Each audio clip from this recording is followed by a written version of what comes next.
Maria stood in the dimly lit hospital hallway, her stethoscope draped around her neck like a badge of quiet strength. The air was heavy with the scent of disinfectant and the faint hum of ventilators. It was her third night on the ICU floor, a place where the battle between life and death played out relentlessly. Tonight, she was assigned to room 305, where an elderly patient, Mr. Graham, fought to breathe.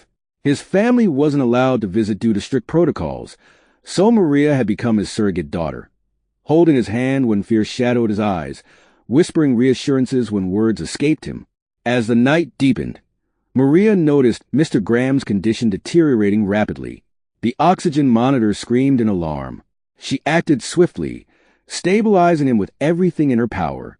But his lungs were failing, and the only option left was a ventilator. Maria. Mr. Graham rasped weakly. His eyes pleaded with her, filled with despair and gratitude. "Thank you for being here. I don't want to be alone." "You're not alone," Maria whispered, her voice steady despite the lump in her throat. The hours wore on, and the ICU grew busier as more patients flooded in.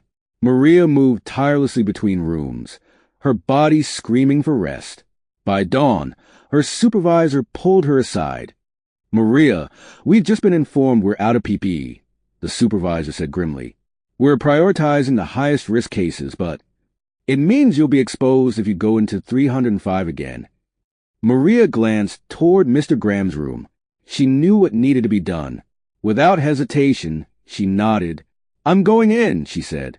Her colleagues protested, but Maria was resolute, determined to keep her promise. For hours, she stayed by Mr. Graham's side, adjusting his oxygen, soothing his fears, and talking to him about his favorite memories of fishing trips and family holidays. By the time the sun rose, Mr. Graham's breathing steadied. He was transferred to a ventilator and stabilized.